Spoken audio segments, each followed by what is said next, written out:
Change your mind set. ஃபோக்கஸை change பண்ணிட்டோம், ப்ரேயரில் வைக்கிறோம். மைண்ட் செட்டையும் நம்ம சேஞ்ச் பண்ணணும்.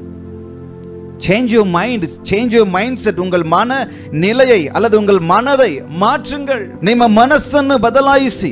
யாருக்கு?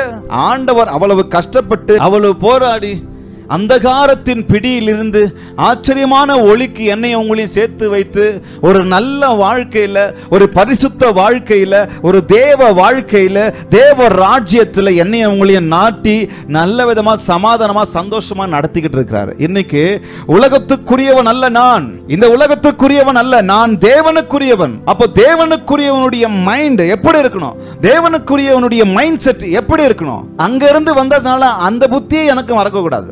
இன்னைக்கு நம்ம சாஸ்திர சம்பிரதாயம் செய்யறதுல அங்க என்ன பண்ணாங்களோ அதை தான் நம்ம இங்க செய்யறோம். சாஸ்திர சம்பிரதாயம் அந்த மைண்ட் செட் வெளியே வரமாட்டிருக்கு. இன்னும் அப்படி இழுத்துக்கிட்டே இருக்கு, உலகம் இழுத்துக்கிட்டே இருக்கு. கடவுளை ஏற்றுக்கொண்டாச்சு, அவரே உண்மையான தேவன் என்று சொல்லியாச்சு. ஆனா நம்ம மைண்ட் செட் மட்டும் சேஞ்ச் ஆக மாட்டேங்குது. தேவ பிள்ளைகளுக்கும் தேவனை அறியாதவர்களுக்கும் பெரிய வித்தியாசம் உண்டு.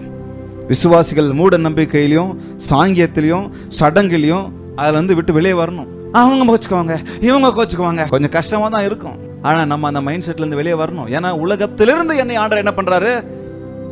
உலகத்திலிருந்து பிரித்தெடுத்து தேவ ராஜ்யத்துக்குள்ளாக வச்சிருக்கிறாரு. நம்ம மைண்ட் செட்டை சேஞ்ச் பண்ணிடலாம், சூழ்நிலை நடக்காது. அவர் வேற எங்கேயும் அல்ல, சரி இந்த தீர்க்கதரிசி எனக்கு வேற செய்தி கொடுத்தாரு, ஏசாயா தீர்க்கதரிசி.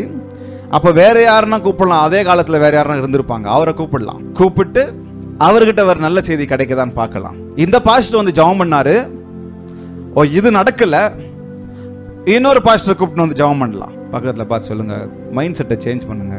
அதுலலாம் பாருங்க, நான் சொல்லிட்டேன், நீங்களே ஜெபம் பண்ணுங்கன்னு சொல்லிட்டேன். யார் ஜெபம் பண்ணாரு? எசேக்கியா தான் ஜெபம் பண்ணாரு. உங்களுக்காக உங்களை விட வேற யாருங்க மன உருக்கமா ஜெபம் பண்ண முடியும்? ஆண்டவரை தவிர. சரி வராங்க பாஸ்டருங்க ஜெபம் பண்றாங்க, மன உருக்கத்தோட ஜெபம் பண்றாங்க. எவ்வளவு பேர் ஜெபம் பண்ணும்போது அற்புதம் நடக்காத பட்சத்துல நம்ம மைண்ட் செட் எங்க போகுது? இவருக்கு வல்லமை இல்ல, இவருக்கு வல்லமை இல்ல.